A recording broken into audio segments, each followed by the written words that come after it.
Welcome to How Do They Afford That, the podcast that peeks into the financial lives of everyday Australians. I'm Michael Thompson. I'm a writer and co-host of the Fear and Greed Daily Business Podcast.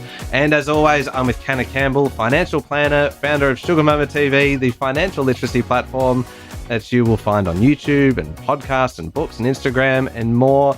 Hello, Canna. How are you this morning? I'm good. Thank you. I'm feeling financially rejuvenated.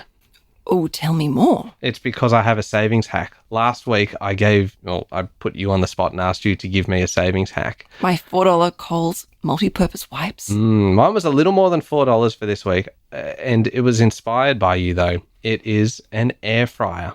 I've resisted for so long, and you see it everywhere. It's all over social media. Everyone talks about air fryers, and we finally just said, you know what? Let's do it, because I reckon it will save us money. It hasn't saved us money yet, so this is a terrible savings hack. It saves you time, which saves you money. That's right. And you know what? I talked the other week about buying an oven. We could have just gone and buy with the air fryer, because you can cook anything in that. It's so good. Like, it is amazing. And so really, you know what? This is probably the worst savings hack I've ever given, because I can offer no details on how it will save you money. In fact, all I'm saying is that go out and spend more to buy yourself an air fryer. But God, it's fun frying things. Frying things that you wouldn't expect can be fried. You just pop it in there and better and it's faster. Yeah, that's right. Anyway, I feel like we've gotten off to a bumpy start, because my savings hack is not really a savings hack, but it is just something that is good fun to use, and it could replace your oven. There we go. That is how it might actually save you some money. Canna, we're doing something a little bit different today. The topic is about pay rises. And I reckon it's one of the hardest things to do for anyone is asking for a pay rise. To actually kind of walk into your boss's office and say, I would like a pay rise, and this is why. It sounds very easy saying it here to you right now. I love this conversation. Really? Yes. Oh my gosh, I just owned it. Yes. Really? Yes. Oh, it was such a productive, exciting conversation to have. I have learned something. I shouldn't be surprised that you would be kind of invigorated by that, because you're the person who also encouraged me to own it when I go into Harvey Norman and ask for a discount on an oven. Own your pay rise. Okay, so look, I think it is quite a vulnerable thing for people to do, and it shouldn't be. It really shouldn't be, because you are there to do a job and you deserve to be paid fairly for that role. And I think that's probably kind of where the uncomfortableness comes in, as in determining what is actually fair. And it's you perhaps having a different idea of what is fair pay for the job that you're doing. Anyway, I mentioned that we're going to do things a little bit differently today, and we have brought in someone who's had plenty of experience in dealing with requests for pay rises. In fact, some of them have been from me. And I'm talking about essentially my former boss, Adam Lang, former CEO of Macquarie Media. He's also my colleague now at Fear and Greed, as well as a CEO and executive coach and many, many other roles. Adam, good morning. Good morning, Michael. All right. Where do we start here? I hope you don't mind us kind of just roping you in here to teach us all how to ask for a pay rise. I'm just going to just jump straight into it. Okay. Say I was walking in to see you today. Obviously, I'd probably give you a heads up that I was coming in saying, hey, Adam, I'd like a pay rise. What evidence do I actually need to prepare? What do I need to do in order to increase the likelihood that I'm going to walk out of there with a bit more cash? So probably start with that old cliche, if you fail to prepare to fail, right? So it's not just walk in there and just go, can I have some more money? I would say the approach of, hey, how you going? How about a pay rise? Probably is not going to go the way you want it to. Do your preparation. And really the beginning of that process starts with you and considering where you want to go with your career. So begin with the end in mind. Like, are you at a company that you really believe in? Do you think you have a career path there? Are you just happy in your role? Is your life in balance? Do you want it to be paid more just for the role you're in, or do you want it to go somewhere? So begin with the end in mind and consider where you want your career to go. So it's not just then a conversation about money, typically. It is about something bigger than that. It is about your role, it is about your responsibilities, and it's about where you potentially hope to end up and how you might be able to work together to get to that point. Yeah, if I was going to be the brutal economist side of me, I would say it's Go all on. about return on investment, right? Okay. So, and using awful terms like human capital and what it's worth. But, that is way too narrow in terms of what you can get from people out of them when they are aligned with what your business wants to do and they've got a career ahead of them, and how far you can get with that person in the working relationship. So first thing for me is begin with the end in mind. Second thing would be, if the company has a vision, a mission, goals, value statements, behaviors, bring them into your frame of thinking. So, for example, when you've considered beginning with the end in mind and where you want to go in your career, use the company's own reference points, its vision, its goals, its behaviors to frame what you want to say. So really personalize it. I think you have to. Yeah. And it brings two things into frame, Canna, for me. It brings in that you are thinking on behalf of the company. Yeah, you're really on board and committed. Yeah. Not just yourself, that you've got a team approach to doing it. You want to win, and you want to win with that company. And I think that framing in the company's way shows that you're thinking in the company's perspective, but it also aligns where you want to go. And so it brings the two of those things into alignment. So once you've begun with the end in mind and you've got the company's culture code around your framework, know your scoreboard. And so what I mean by that is, know what your key performance indicators or your on targets are. Really know how you're performing against your role. So you can frame that with your boss and say, look, I know this is what I'm expected to do. This is how I think I am doing. So know your scoreboard. And then next is really frame your communication. Plan it from the aspect of, when you leave that meeting, no matter how it goes, know that you've done it well. So don't do it in a way where it can be an acrimonious thing, like looking at a company as the enemy. They're not. Arguably, you should have a normal annual conversation at least. You should have performance conversations at least quarterly and monthly. You should be communicating all the time. But if your company is not doing that, then you have to bring that into alignment and start there. Begin with that end in mind. Okay. It feels like then there is a risk that people go in with the wrong attitude for it, that they almost see the company as being the enemy, and I'm going to try and extract more value, or that you've been kind of underpaying me for what I've been doing. And they're probably kind of psych themselves up to go in for this and picture the company as being the enemy. Is cost of living, in terms of the reasons why people would come in, I imagine at the moment, cost of living is kind of going through the roof in terms of your interest rates, your home loan repayments, or your rent at the moment, power bills, food, petrol, everything is expensive. Cost of living itself is not enough of a reason, is it? I'm answering my own question here. It's not enough of a reason just to come in and say, hey, it's getting really tough out there. Can I have some more money? Yeah. I'm in a bit of debt. I'm feeling like you owe me. So how about some more money? Well, there wouldn't even be the fact that it's to feel like you owe me. It's like, have a heart. It's really tough Just out there. pleading, pleading. Look, I think, cost of living is a fact of life for everybody, for every company, for every person. So it exists, and that is true. But as you know, Michael, I've always resisted inflation as a reason for wages going up. I think you have to demonstrate that you are more productive, that you are better this year coming than you were in the year gone before. And if you're working really well with your company, then your performance should be improving, your output should be improving, and you should know that. So go in there thinking, okay, I have demonstrated this company's getting a great return on investment from me. I'd like to stay. I'd like to have a career here. What's the next step? And if it's in the same role with more money, demonstrate why. And I think cost of living is a factor to acknowledge, but it shouldn't be the central reason that you pitch for a pay rise. Adam, what do you do if you know that your colleague is being paid X dollars and it's more than you and you're doing a similar role? Can you mention what they're earning, or is that going to just backfire? Scandal. Well, I like this. This has got scandal all over it. No, it's such a great question, because you put yourself in that position, and if you knew someone was getting more than you for the same job, that would be the source of some anguish, and you would feel that personally, because in the end, it feels like a valuation of you as a person. If you knew someone else were being valued differently, that doesn't feel fair. And so I think there's probably two main reasons why I'd say don't do that. It's not you can do it, but one is it takes the focus off you.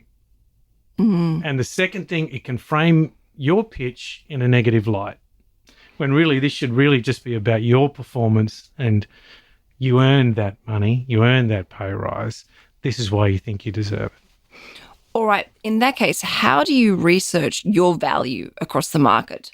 You know, do you jump on Seek and do your research there and say, well, that's what this company are paying? You know, what do you recommend? It's such a great point. The wonderful world of the internet is very useful. Companies like Mercer's. Seek.com.au. Yes.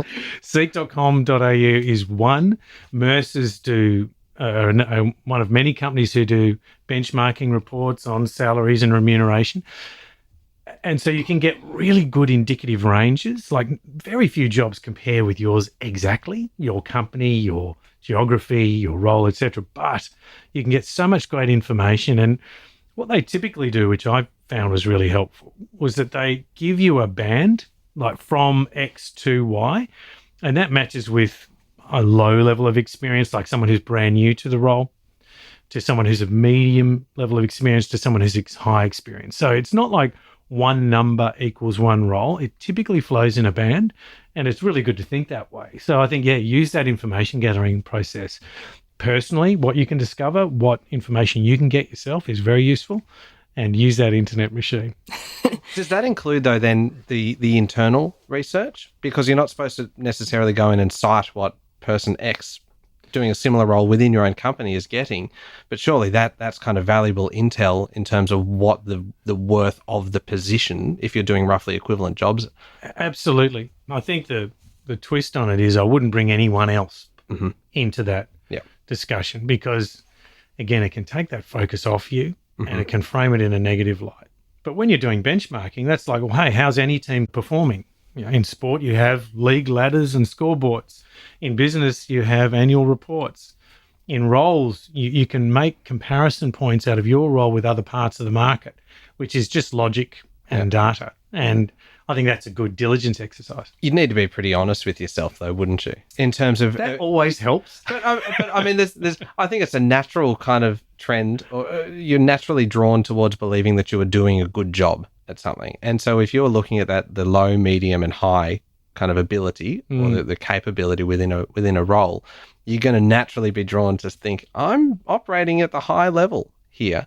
And so when you're looking at your colleague who's going, you need to actually be quite honest and go, all right, I know they're earning $5,000 more than I am, but maybe it's also because they are operating at the high level and I'm operating at the medium level. And I find that would actually be quite a difficult thing to do, to be really quite frank with yourself about, could you be performing better, and is this other person actually earning more than you are? Yeah, and that is a great point and a learned skill, right? Because, as you say, in the absence of any other feedback or information, you typically think, well, I'm doing a good job because perhaps, well, no one's told me I'm not, so I must be doing okay. There's been no source of complaint.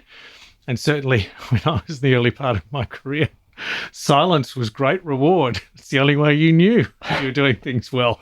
You either got howled at for doing something wrong, or just silence when you did something right. So in terms of that, I would say that feeling is a good one, and be self-aware. But second is, the company should be telling you what you're doing well.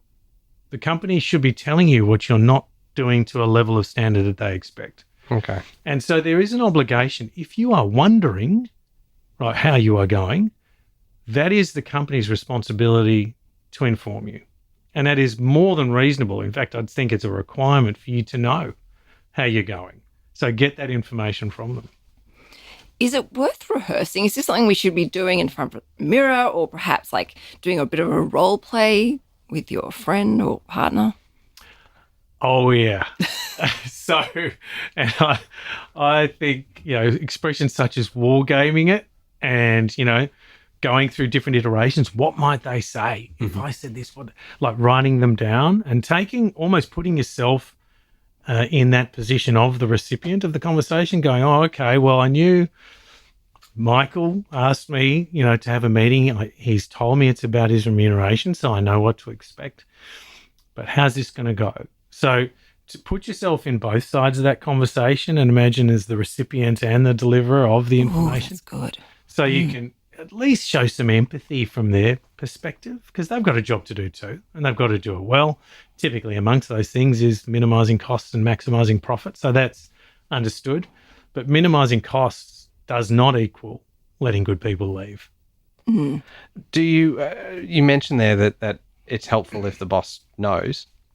So you should be doing that. If you're requesting a meeting, make sure that they know that this is about remuneration, so that they can be prepared as well. Yeah. So that if you're sending an email or you're saying, hey, can we meet next week? I would like to talk to you about my pay. Absolutely. And I think wherever possible, that conversation should be in person. Mm-hmm. If that is not possible, somewhere down the list or down a significant margin is a phone call, Mm-hmm. and somewhere down further is an email. Yeah, You know, and an email just to tee it up is okay, right? No, I would say Really? no. I would say you've got to own this. Candace's expression. Wow. Yeah. Own You would this. have thought an email's okay, right? Just to tee it up, like just say, To hey, tee it can we up, meet yeah, next week? We're learning new things Oh. here. So just making a note here: never email Adam. No, me too. So let's go with Kenna's expression of own your pay rise, right? If you're going to own this, you really got to step right into it and do it in person and eyeball them. Make sure they know you are sincere about this.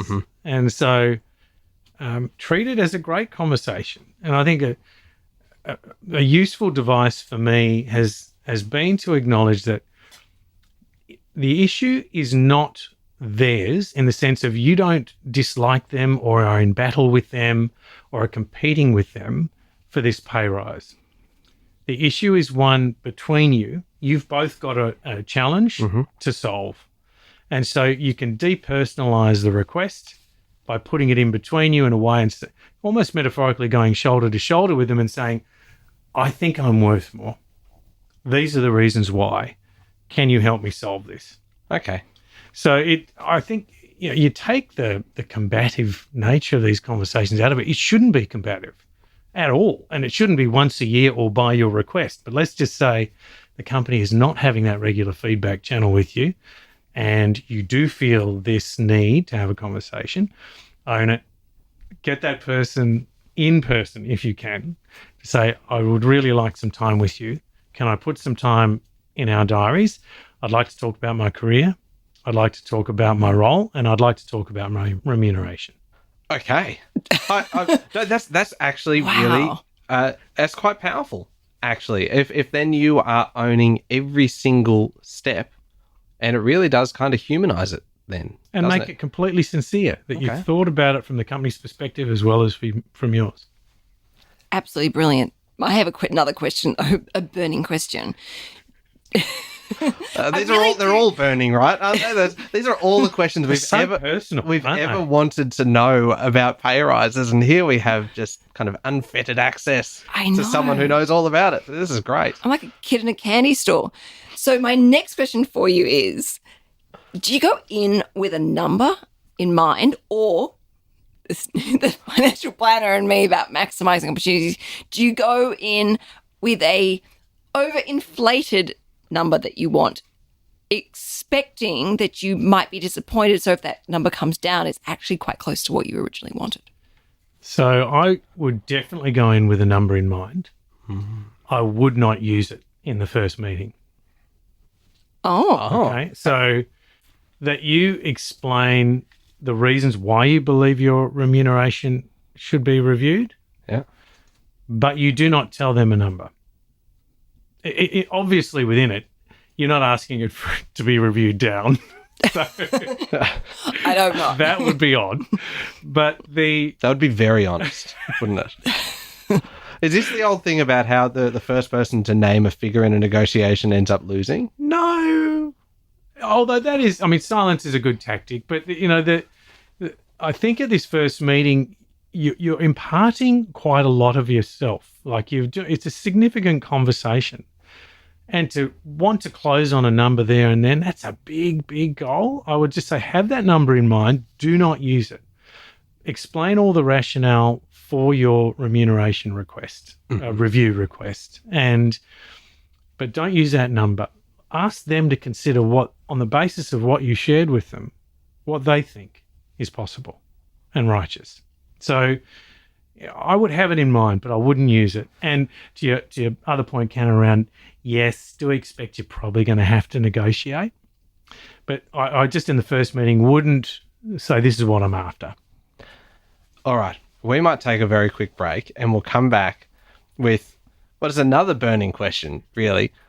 What if they say no? What if the boss says, no, you can't have a pay rise at all? Or if the pay rise is way below what you were hoping for, kind of what's the next step?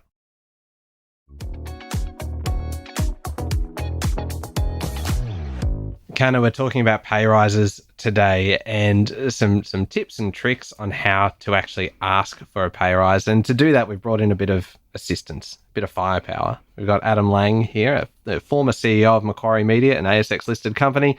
Also my colleague at Fear and Greed, a CEO and executive coach, knows this world intimately. And he's been shocking us, really, hasn't he, with some of his advice? I'm actually in awe. Like, you're a guru. No. Definitely not.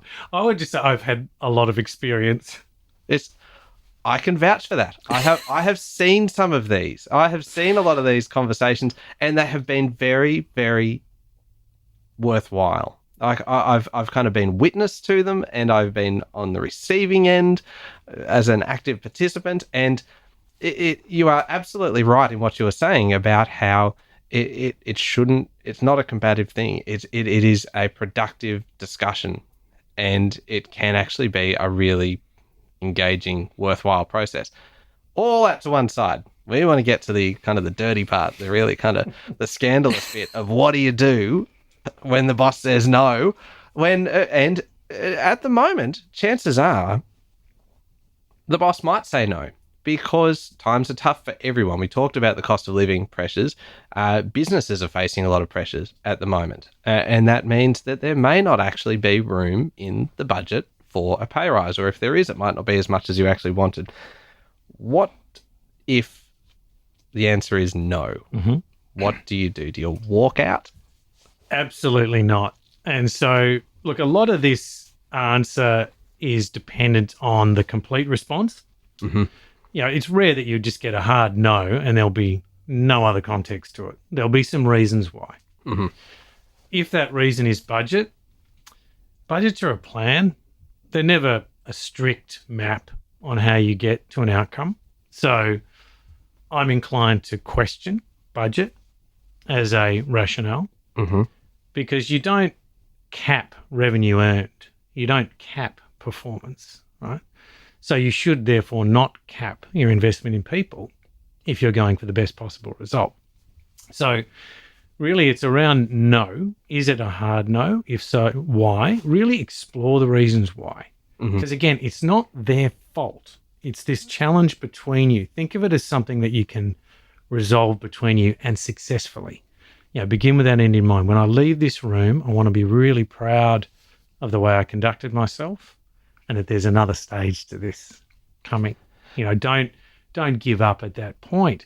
Explore the reasons why, and then really just say, okay, thank you. When you've got enough information, I'm going to have a think about that and reframe it, and I want to come back to you. Okay. So I wouldn't give up on a no. I suppose the only challenge would be if that no is on the basis of your performance, potentially. In which case, when we talked about the need to be honest with yourself on whether you are actually performing at the level that you think justifies an increase in remuneration. And if you were to be delivered that feedback by your boss, that really, no, you are not performing at that stage, that is probably going to be the closest thing that you would get to a hard no until you are able to lift your performance. But at least then you know what you need to do, right? It's completely right. So in a way, you've achieved the good outcome, is you know what to fix. Now, you also know that you've got an opportunity there to turn that into more feedback. So, all right, I wasn't aware of that. Yeah. You know, that I was underperforming in your mind. I don't want that to be the case. Can we have a meeting every month to make sure I'm fixing it? And that shouldn't be the first you're hearing about underperforming, is I it? really hope not. In your pay rise discussion, the first year, like, what? You mean I'm not good at my job? Yeah. Oh, that hurts. I would really hope not, but let's just say it is. But it gives you a starting point to work from and to fix that. And you can almost bring in that frame of reference around, well, if I fix these things, then you will review this again. Okay. Is that the case? So you can make a dependency on your performance that you'll be able to look at this question again and earn the right to have another conversation. All right, so you've got your no that's reassessed later. Can you go back and maybe look at some alternatives to a pay rise, such as like parking or working from home more, or perhaps helping pay for some further education? Yeah, I think those are really valuable things to consider. So short answer is yes. And again, and this isn't advice, but my suggestion to consider is don't bring them in at the first iteration of this conversation, because really it's all about the money. That's what it's down to. If you want to really narrow the scoreboard down, that's where the trading value of what you bring to the company and what they pay you is at its most acute. Get that first. But all those things matter. Like some companies pay extra superannuation more than the statutory minimum, and don't take that from your salary. Some can pay more into that, from which you could have income protection insurance or health insurance or other things that are of value, car parking. And as you say, education is so valuable. But for professional accreditations, some of them are so expensive. Yeah. Right? And it's not just the money, it's the time you need to put into them. So, can your company not just pay for your tuition, but could they also allow you a day a month to dedicate to this course, a day a week or a 2-week break to study and study leave, skill up, study leave. So there are lots of things that you can bring in, but I would say don't sacrifice the remuneration first. Yeah. So this is a late stage kind of thing once you've essentially had a no or even if you've had a yes. Yeah, that's a good point. Find out what else. Don't give up. That's a good point. But I suppose, and these extras or these alternatives would be good in a scenario where perhaps your good performance has been acknowledged, but there just isn't necessarily the money in the business available to just increase your remuneration as a whole.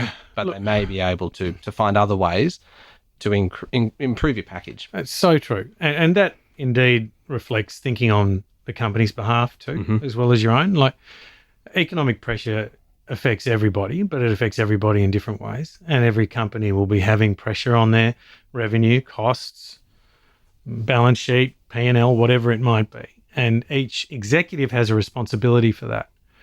So it will be felt in different ways. And that person, the person on the other side of this conversation, will be feeling that personally and professionally. So you really have to keep that in mind. Now, it may be a timing issue, but in the end, if this is a sustained issue where you're going to be undervalued for the role you do and you're performing, I think you need to look at your options, and the company knows that you should. Okay. Because I always quite liked it when I fielded requests for reviews for remuneration, and you have these conversations, and then you get to that point where the person requesting the review actually then said some other things that they would find kind of acceptable. And so at least then you knew kind of the range that you may not necessarily be able to increase their pay as much as they would like, but you actually then found out from them the things that would make their job more fulfilling, more engaging, more satisfying. And that didn't necessarily just involve these alternatives like your flexibility or your parking or your phone or anything like that, that it might actually just be additional kind of responsibilities and things that they would be kind of taking on, which they probably should actually kind of disclose early in the conversation, because that is what you can then tie to the increased remuneration. Absolutely. In the end, I think your goal from this, beginning with the end in mind, should be leave that conversation feeling proud and that you've set up a really good information exchange about how you can earn more by performing and getting really clear on that. And in the end, that's a better working relationship. So it is about the money, but it's about all those things that build up to earning that money. Okay. When you are then considering the alternatives, you say that the company should accept that you would be considering the other options. Of course. That you might be looking Every elsewhere. day. Yeah. But you would not threaten to quit in that meeting necessarily. You'd say, I've actually received an offer. Actually, this is something else. Do you take another offer into a meeting like this? And how would you disclose that? Say company B has offered you an extra 20% for a roughly equivalent role. Would you disclose that in these meetings? So short answer is yes. Mm-hmm. But I think that's it's a different catalyst to the conversation than just a pay rise. I shouldn't say just a pay rise, because that's so fundamentally important and awkward for us all to represent ourselves in these conversations, right? So that in and of itself is a huge topic. But it is a separate catalyst to present to your employer, I have been offered another role and I'm considering it. What do you think? And so, you got to have a lot of trust in the person you're talking with to do that. I have done it because I've always had a good working relationship with my boss. Mm-hmm. No, I shouldn't say that. The only places I've stayed is where I've had a good working relationship with my boss, because otherwise it's just not worth it. There is no point. If you're not working where you are valued, really seek somewhere that you are. And so in that way, if you're being valued, then a conversation about your remuneration review is better. And a conversation about I've been offered an alternative job is better. But I've been offered jobs and not taken them because of a great conversation about where we can head together. But it's a really good thing, I think, to talk with a company as long as you can trust your boss. All right, we're nearly out of time. There's one fairly kind of pressing issue, though, that I do want to get your thoughts on: gender divide in seeking pay rises. And we hear pretty confronting stats frequently about the gender pay gap. Is there then a divide as well in going in and requesting a pay rise between genders? And how do we kind of fix that? How do we make it something that is perhaps less intimidating, less confrontational if it is, and more just a normal part of your professional life? Yeah, so the short answer has to be that there is a difference because the numbers show it so, which is entirely regrettable, needs to be fixed much, much faster. And the onus has to be on companies, the employer, to do that. So I guess to refrain what you've just said, Michael, I do believe it's the company's responsibility to have a process that is unambiguous and does not pay any attention to age, gender, culture, location. It is just about the role. And it should be at least annual. I mean, you should be having performance conversations all the time.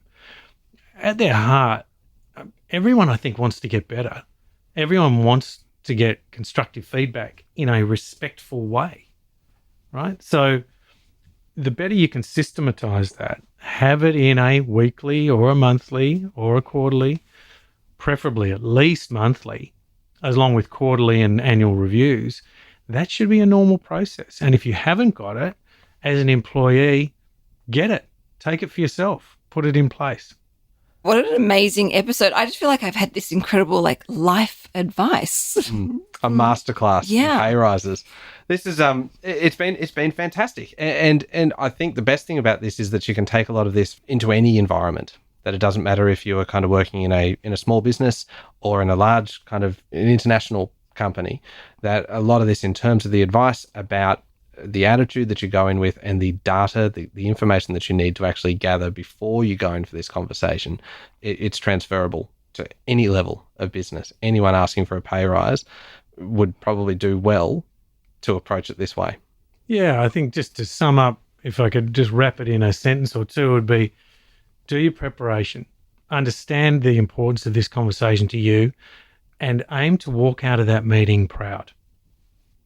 And never email Adam to ask for a pay rise, because it will not end well. That's not speaking from experience. It is just from today's recording. Just won't be productive. No, and look, I really like the idea of beginning with the end in mind. Figure out kind of where you want to get to, and then figure out how you work with the business to get to that point, and that this conversation is just part of that. Then, so that you go in there, that the attitude is so important as well, that you don't go in there looking for a fight, that the company and the boss is not the enemy in this, and that you need to give warning, give the boss a heads up, do it face to face to say that you would like to have this conversation, so that you can both go into it prepared. And when you go into it, that you take into it the research that you've done on the industry broadly, but more importantly, you do your own fairly honest assessment of where you stack up against your own KPIs and your own kind of goals and the value that you bring to the business. And then you use that information to demonstrate how you are providing more value to the business than the remuneration that you're currently getting, or where you would like to get to. That's roughly accurate? No, look, that is. And again, just to refer to help the company digest this conversation, mm-hmm. if it is available, use their culture code, use their vision, their mission, their values, behaviours and goals in how you frame the conversation, because that will help it align not only with your boss, but as they pass this through for approval up the chain. Okay. And then if they say no, you look at the why. Absolutely. Look at the broader conversation around and then it. when you're going to go again. Exactly. And then if there are things that you need to fix that you can actually improve to increase the likelihood of a better outcome next time, do those in advance, and don't threaten to quit. Don't walk out.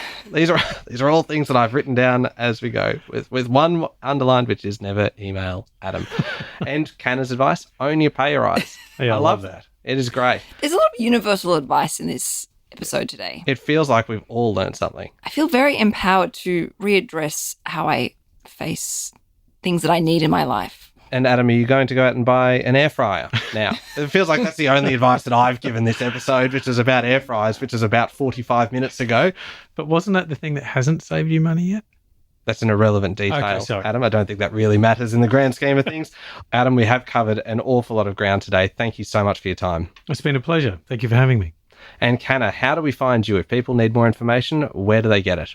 Fastest place is Instagram at Sugar Mama TV, or on my Monday morning podcast, Sugar Mama's Fireplay.